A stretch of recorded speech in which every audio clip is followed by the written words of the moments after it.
नमस्कार मित्रों, मेरे स्पिरिचुअल कनेक्ट पे आप सभी लोगों का हार्दिक अभिनंदन है मित्रों। आज हनुमान जयंती है, तो इस संबंध में कुछ अपने जो व्यक्तिगत विचार हैं उसको आप लोगों के साथ शेयर करना चाहती हूँ मित्रों। अगर आप लोग ध्यान से सुनेंगे तो हनुमान जी गुरु के स्वरूप में हैं, विद्यमान आज भी हैं। गुरु का ही रूप है उनका, गुरु से अलग नहीं है। हर व्यक्ति अगर उन्हें गुरु के रूप में मानेगा, पूजेगा, तो निश्चित ही वो अपना आशीर्वाद देंगे। क्योंकि बोला भी गया है ना रामचरितमानस में और हनुमान चालीसा में, चारों युग प्रताप तुम्हारा है प्रसिद्ध जगत उजियारा। ये तुलसीदास जी ने कहा है, उन्होंने ही रचना की है हनुमान चालीसा की। तो बोला है, ये बिल्कुल सही चीज़ है। आप अनुभव करेंगे तो आप अपने घर में हर तरफ उनको ही देखेंगे, हनुमान जी को देखेंगे। और मंदिर भी सबसे ज़्यादा हनुमान जी के हैं मित्रों।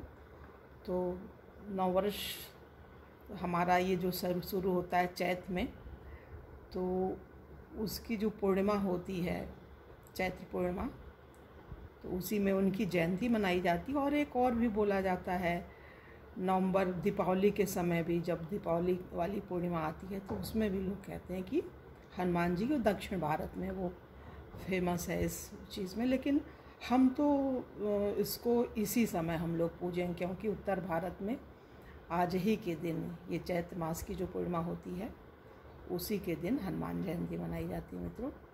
तो ये है। और गुरु के स्वरूप में हम तो मानते हैं हनुमान जी को, गुरु के रूप में पूजते हैं। तो गुरु तत्व क्या हो सकता है, गुरु की वंदना रामचरितमानस में कैसे की गई है, तो हम तो गुरु मान करके उनकी जो वंदना रामचरितमानस में की गई है वही आप लोगों को भी बता रहे हैं अर्थ सहित। तो उसको सुनिए मित्रों, आप लोगों को भी लाभ होगा इससे। बंदव गुरुपद पदुम परागा, सुरुच सुबास सरस अनुरागा, अमीय मूरी में चूरन चारु, समन सकल भरुज परिवारु। मैं श्री गुरु महाराज जी के चरण कमलों की रज की वंदना करता हूँ, जो सुस्वादु, सुगंधित और प्रेम रस से पूर्ण है। वह संजीवनी जड़ी का सुंदर चूर्ण संपूर्ण भव रोगों के परिवार को नष्ट करता है। तो ये आपके कोई भी गुरु हो सकते हैं, हम तो हनुमान जी को ही अपना गुरु मानते हैं मित्रों। तो उन्हीं के चरणों में वंदना, उनकी जयंती है, तो हमारे लिए तो विशेष है। और सुंदर कांड में भी कुछ चीज़ें हैं जो भगवान जी की प्रार्थना की जाती है, बड़ा प्रिय है सुंदर कांड में। तो उसमें जो वंदना किया है हनुमान जी की, वो भी सुन लीजिए। उनके बल की क्या महिमा है, वो आप ध्यान से सुनिए। आप लोग सुनते ही रहते हैं, सुंदर कांड तो अपने यहाँ फेमस है।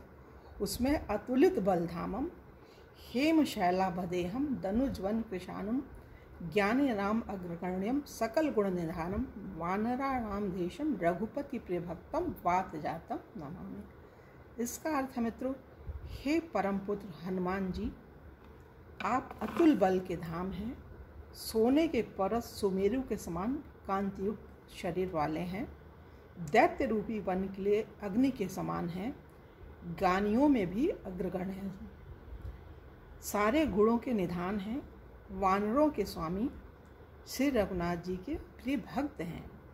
मैं आपको प्रणाम करता हूँ जो भी है। आप मतलब उनको अपना प्रणाम निवेदित कीजिए और उनसे प्रार्थना कीजिए, वो सद्बुद्धि देवे। विवेक हैं हनुमान जी, जो है विवेक हैं। विवेक अगर आपका जागृत हो गया तो आपको समस्याएं आपके जीवन में जो आएंगी, आपके जीवन में जो समस्या, उनका समाधान स्वतः होता चला जाएगा। भगवान हनुमान गुरु रूप में आपको आपका मार्गदर्शन करेंगे, हर समय आपके साथ रहेंगे। तो ये चीज़ है मित्रों। और उनके भी, भगवान जो हनुमान जी हैं, उनके भी परम प्रिय जो इष्ट हैं भगवान राम, उनके बारे में उन्होंने जो राम गीता कही है मित्रों, इस अवसर पर हम समझते हैं हनुमान जयंती पे, उसका श्रवण करेंगे हम सभी लोग तो अपना जीवन सफल कर सकते हैं। तो उसको भी सुनिए मित्रों। चलिए, राम गीता भगवान जी ने जो कहा है उसके बारे में बोलते हैं।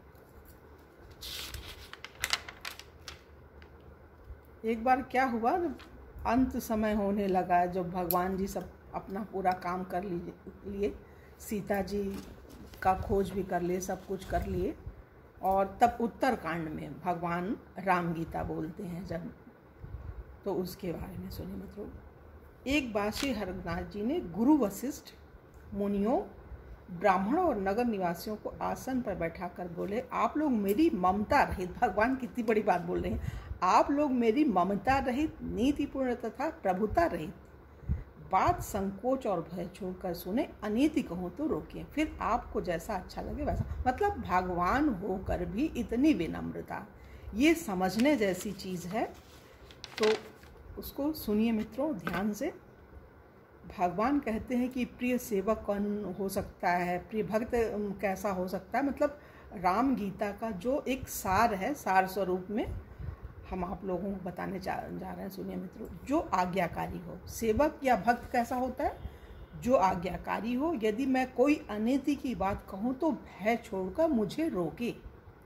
मानव शरीर बड़े भाग से मिला है, जो देवताओं को भी दुर्लभ है, ऐसा सब ग्रंथों ने कहा है।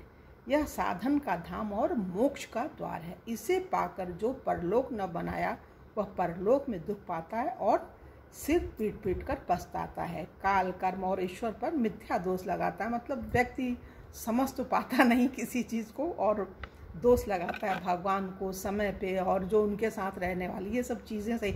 बिनु सत्संग विवेक न होई, हर कृपा बिन सुलभ न सोई। बगैर सत्संग के आपको विवेक नहीं होगा।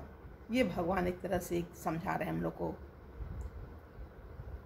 इस शरीर के पाने का फल विषय भोग नहीं है, स्वर्ग का भोग भी थोड़ा और अंत भी दुखदायी। जो मनुष्य शरीर को विषयों में लगाता है वह मूर्ख अमृत को छोड़कर विष ले लेता है। मानव शरीर यह अविनाशी है।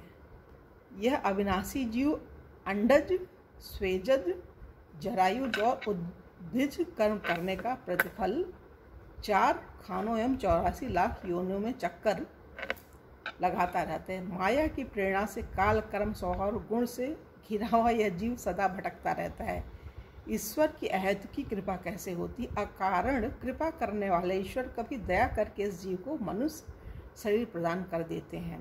भक्ति मार्ग क्या है? इसमें भगवान ने राम गीता में भक्ति मार्ग के बारे में बताया है। मेरी भक्ति का मार्ग सुलभ और सुखदायक है। भक्ति स्वतंत्र और सब गुणों की खान है। भक्ति सत्संग से मिलती है। शंकर जी के भजन बिना मनुष्य मेरी भक्ति नहीं प्राप्त कर पाता। भक्ति मार्ग में कोई परिश्रम नहीं है। इसमें योग, यज्ञ, जप, तप और उपवास आदि किसी की आवश्यकता नहीं है। केवल सरल स्वभाव। भक्ति कैसे मिलेगी? सरल स्वभाव हो, मन में कुटिलता न हो और जो कुछ मिले उसी में संतोष रखे। मैं इसी आचरण के वश में हूँ, भगवान कहते हैं। परमात्मा रूप को प्राप्त भक्तों के लक्षण क्या होते हैं? जो किसी से बैर, लड़ाई झगड़ा नहीं करता, न आशा न भय रखे, उसके लिए सभी दिशाएं सदा सुखकारी हैं। जो कोई फल की इच्छा से कर्म आरंभ नहीं करता है, जिसका अपना कोई घर नहीं है, जिसकी घर में ममता नहीं है, मानहीन, पापहीन, क्रोधहीन, भक्ति करने में निपुण, विज्ञानवान, संतों की संगति में प्रेम, विषयहीन और स्वर्ग और मुक्ति तक भक्ति के सामने तृण के समान है। कितनी बड़ी बात है। भक्ति के पक्ष में हट करता है पर दूसरे मत का खंडन करने की मूर्खता नहीं करता है। भक्ति उसको अच्छी लगती है, भगवान का संग, लेकिन दूसरों को कुछ बोलता नहीं कि ये करो, ऐसे करो। सब कुतर्कों को दूर बहा दिया है। मेरे गुण समूह के और मेरे नाम के परायण है। ममता रहित है, मद रहित है, मोह रहित है। उसका सुख वही जानता है जो परमात्मा को प्राप्त है। परमात्मा रूप को मतलब जो भगवान की सन्निधि में रहता है, भगवान ही उसके जीवन के मेन केंद्र बिंदु है। मतलब जो भी काम करता है वो संसार में रह करके भगवान को ही ध्यान में रख करके करता है। ये है ज्ञान दुर्गम है, उसकी प्राप्ति में अनेकों विघ्न है, उसे प्राप्त करने का साधन बिना आधार सहारे मतलब सहारे के कठिन है। भक्तिहीन ज्ञानी मुझे अप्रिय है, भगवान कहते हैं। जगत में एकमात्र पुण्य क्या है? मन कर्म और वचन से ब्राह्मणों के चरणों की पूजा करना ही है। जगत में एक सबसे बड़ा पुण्य काम भगवान बता रहे हैं, मन कर्म और वचन से ब्राह्मणों के चरणों की पूजा। मतलब ब्राह्मण से अर्थ ये है कि जो संत हैं, सत्संग करने वाले हैं, जिनके अंदर दुर्भावना नहीं है, उन्हीं के संग के लिए भगवान बोल रहे हैं। तो मित्रों, ये छोटा सा है श्री राम गीता। तो हम सोचते हैं आप लोगों को अच्छा लगा हो, और अब यहीं अपनी वाणी को विराम दे रहे हैं मित्रों। कल की वीडियो आप लोगों से पुनः मिलेंगे, तब तक ले जाएंगे। जय राम।